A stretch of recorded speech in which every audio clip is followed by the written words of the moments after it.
Hey everyone, welcome back to World of Tanks with stewiejp. I'm stewiejp and this is the T69, the American medium tier 8 tank with the autoloader. Now today I'm doing a little bit different. I'm doing two games into one video, hopefully, if it all works. So I hope these videos will show you how good the T69 can be. It's quite a zippy little medium tank with a top speed of just over 51 k's an hour. It hasn't got a great deal of armour, but it is really good for flanking and for taking those side shots and making the most out of the 4 shots in your autoloader gun. Now I'm on the South Coast map on this one, and I'm just trying to get into a position where I can not only light the tanks up for the bigger tanks that are on my team, but also try to get a few flanking shots into the sides of these bigger tanks.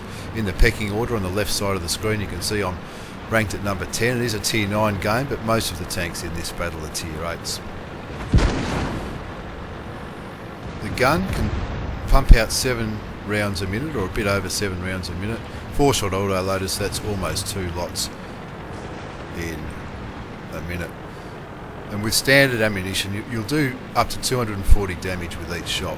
Not a bad penetration at tier 8 of 173 mils. That's with the standard ammunition. Premium ammunition, which I don't use in either of these games, you'll penetrate 250. Penetration. You can see, even if that Centurion does get a shot off of me, I'll still be able to unload my full clip onto him Enemy is hit. before he gets to take in Enemy another armor shot. is hit. So even though only 2 of those shots went into him, I still did nearly 700 damage. So that's just the good amount of damage per minute you can do with this gun. It does take close to 30 seconds to reload though, so you've really got to be in a position where you can get out of the way once you've expended your clip, and while you're reloading. That one didn't go through. Critical hit. Try and put a bit more damage into that Centurion. Only 1 out of the 3 shots went through, but it was enough to knock him over the edge. So even though I've got a shot left, I'll reload. When I'm driving these autoloaders, I often hit the F8 key, which will let my team know that I'm reloading. So even though I might be close to the action, that's why I'm not engaging the enemy. Now in this tank, I don't actually have the 6th Sense perk yet. I'm not too far off it. I think I probably did the wrong thing when I did the T71, the tier 7 light tank, which is where T69 comes from. I didn't transfer the crew. I started a new crew. I think at the time there was a competition on about for scouting, how much damage you could light up. So I kept the good crew on the T71, which in hindsight probably wasn't the best thing to do. I was probably better off starting a new crew in the T71, but in any case I've got what I'm stuck with now. But I'm just moving into another position to try and put some flanking fire into those enemy tanks on the southeast corner of the map. We're winning 4-2 at the moment. By no means is the game in the bag, but we're not in a bad position at the moment.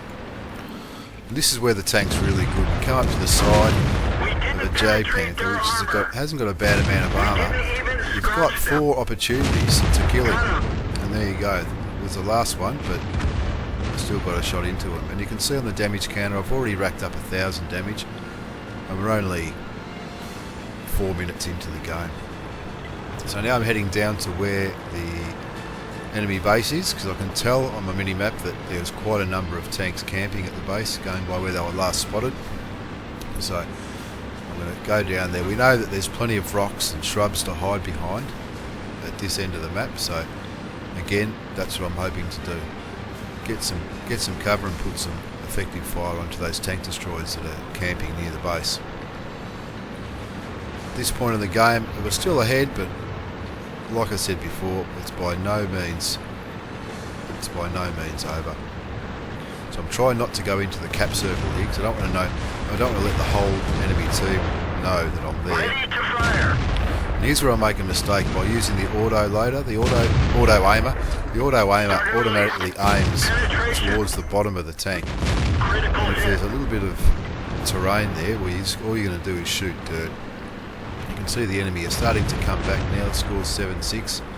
Quite a few opportunities to shoot the enemies here. So I'm still reloading, but I've spotted that T68. But you can see on the map there's 4 tank destroyers there that we need to deal with. And this tank is a great tank to deal with them because it's quick, it's got a good gun, you know, 240 damage, that's per shot. So you can do not far off 1,000 damage with your full clip if you do penetrate every shot. We didn't even scratch them. Now again we're reloading. You do spend a fair bit of time reloading this tank, but it's alright because you do a fair amount of damage. Now coming around, just looking for those last few enemy tank destroyers.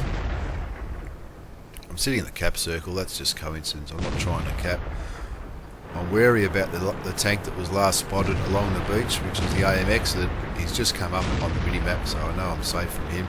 So it's time to go down the guts and try and get rid of the last of those tank destroyers. It's quite a light tank, it's only 35 tonne, the T69, and it carries 1350 health, which isn't too bad for a tank which is effectively one step up from a light tank. Ready to fire. You can see I'm using the speed to get around this tank destroyer. He's obviously aiming at someone else, but you can get the last few shots onto that enemy tank, straight through the side.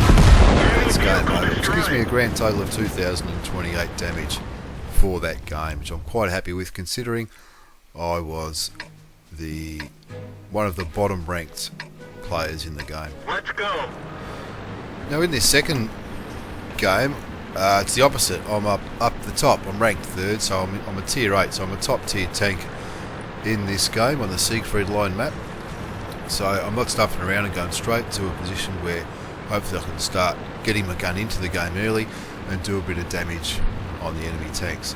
Now, one thing you do need to look out for on this tank, it's zippy, it's quick, and it's got a great gun. Of course there's always a downside, and the downside is armour. It's only got 101mm of armour on the front of the hull, 152 on the turret, which is a little bit better, but that little funny shaped turret isn't that big a target, so quite often when the enemy shoots you, they do get your hull, which is a lot more lightly armoured than your turret. And on the sides is only 76, and the rear of your hull is only 38, so you really have to bear that in mind. Gotcha. If anyone gets behind you, but with your speed and with your mobility, other tanks shouldn't be able to get behind you.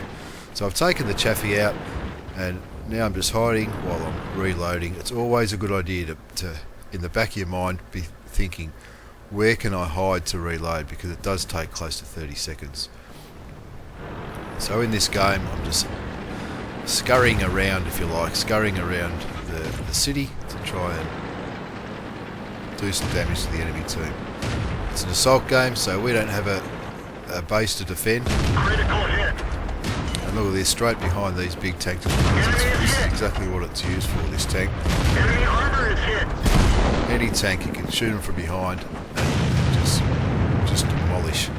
So I cheat a bit and do the auto aim thing, but I really wanted to be able to take it out quick and back out. I did get a bit of fire from the enemy that in the middle of the city. Lost about 400 health in just 1 or 2 shots.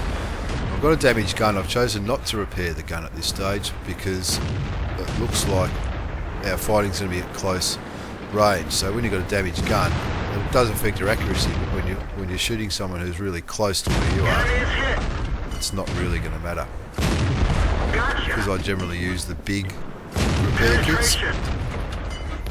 And there you go.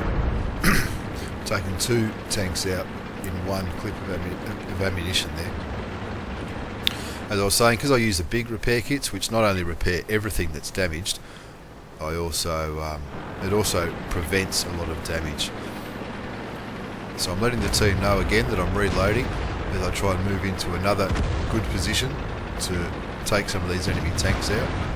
That prototype, they're quite hard to get from the front, so I'm backing out of it. I'm not even going to start because I'm leaving myself quite open for him to shoot me back.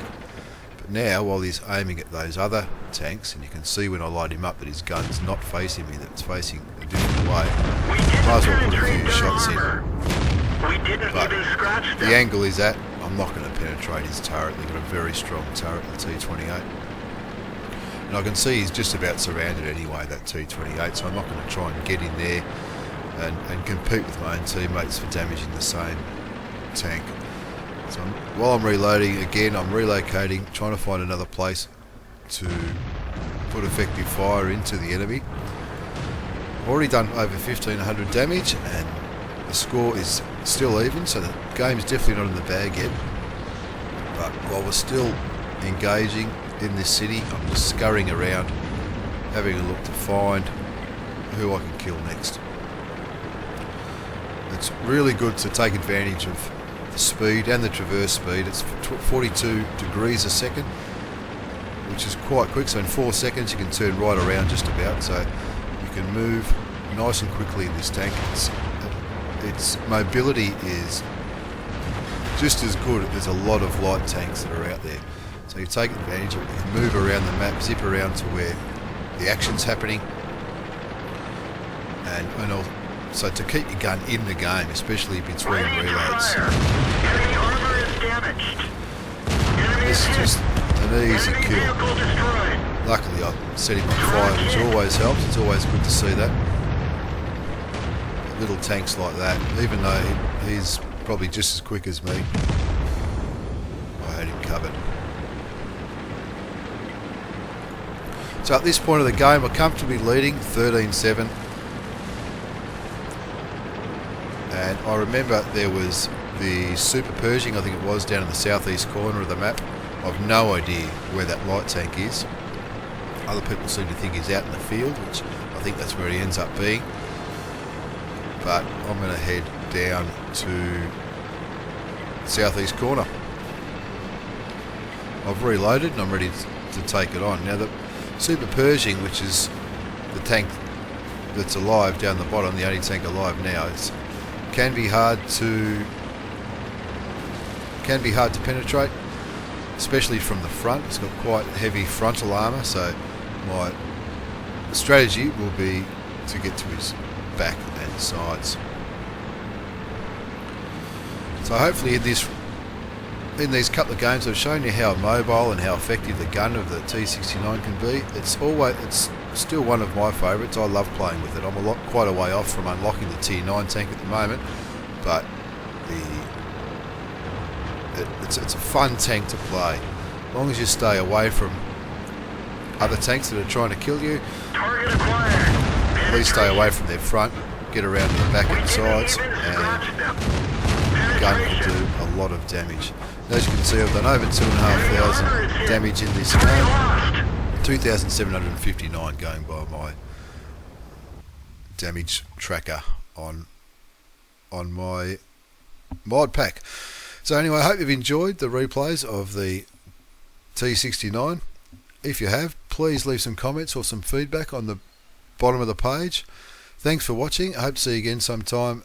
Bye for now.